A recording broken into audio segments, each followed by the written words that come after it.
ഈശോ മിശിഹായ്ക്ക് സ്തുതിയായിരിക്കട്ടെ. മനുഷ്യ അവതാരം എന്ന് പറയുന്നത് യഥാർത്ഥത്തിൽ വലിയ ഒരു അത്ഭുതം തന്നെയാണ്. പൗരസ്ത്യ സഭാപിതാവും പരിശുദ്ധാത്മാവിൻ്റെ വീണ എന്നറിയപ്പെടുന്നതുമായ പൗരസ്ത്യ സഭാപിതാവായിട്ടുള്ള മാറപ്രയും തൻ്റെ മനുഷ്യാവതാരം എന്ന് പറയുന്ന ഗീതത്തിൽ ഇപ്രകാരം പറയുന്നുണ്ട്: മാതാവേക്കാൾ ശിശുവിന് പ്രായം, മഹിയിലിതെന്നും ഒരു അത്ഭുതമല്ലേ. ദൈവം നമുക്ക് വേണ്ടി ഈ ഭൂമിയിൽ മനുഷ്യനായി അവതരിക്കുകയാണ്.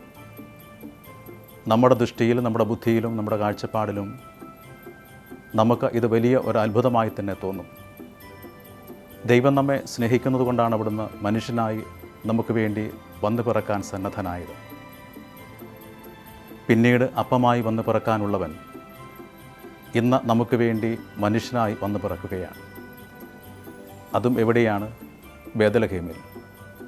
ബേഥലഹേം എന്ന് പറയുന്ന വാക്കിൻ്റെ അർത്ഥം തന്നെയും അപ്പത്തിൻ്റെ ഭവനം എന്ന് തന്നെയാണ്. അപ്പത്തിൻ്റെ ഭവനത്തിൽ നമുക്ക് വേണ്ടി വന്നു പിറക്കുന്ന, മനുഷ്യനായി നമുക്ക് വേണ്ടി നമ്മോടൊപ്പമാകുന്ന ഈശോ മിശിഹായുടെ ജനനത്തിൻ്റെ എല്ലാ തിരുനാൾ മംഗളാശംസകളും പ്രാർത്ഥനകളും സന്തോഷത്തോടെ എല്ലാവർക്കും നേരുകയാണ്. വരുന്ന ഡിസംബർ 1 മുതൽ 25 വരെയുള്ള ദിവസങ്ങളിൽ നമ്മുടെ ഇടവകയിലെ യുവജന സഹോദരങ്ങൾ യുവദീപ്തി SMIM-ൻ്റെ ആഭിമുഖ്യത്തിൽ 25 ദിവസങ്ങളിലായി ദൈവവചനത്തിൻ്റെ അടിസ്ഥാനത്തിൽ സുന്ദരമായിട്ടുള്ള വിചിന്തനങ്ങൾ അവർ നമുക്ക് വേണ്ടി നൽകുകയാണ്. ഇവർ ഇതിനു വേണ്ടി നന്നായി പഠിച്ച് പ്രാർത്ഥിച്ച് ഒരുങ്ങി ഇടവകയിലെ എല്ലാ ആളുകൾക്കും വേണ്ടിയിട്ടുള്ള സന്ദേശവുമായി നമ്മുടെ അടുക്കിലേക്ക് വന്നെത്തുകയാണ്. അവരെ സ്നേഹത്തോടെ നമുക്ക് സ്വീകരിക്കാം, സന്തോഷത്തോടെ അവരെ പ്രോത്സാഹിപ്പിക്കാം, പ്രാർത്ഥനയോടെ അവർക്കെല്ലാ ആശംസകളും നേരാം.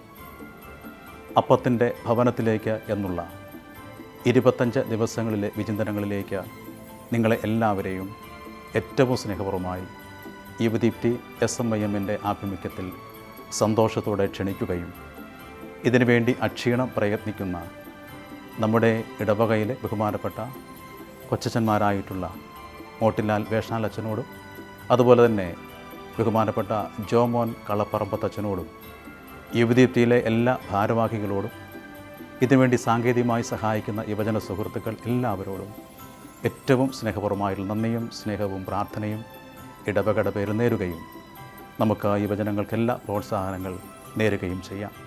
അപ്പത്തിൻ്റെ ഭവനത്തിലേക്ക് എന്നുള്ള ഈ ഒരു വചന വിചിന്തന സന്ദേശത്തിലേക്ക് നിങ്ങൾക്ക് എല്ലാവർക്കും ഹൃദയപൂർവ്വമായിട്ടുള്ള സ്വാഗതം നേരുകയും ചെയ്യും.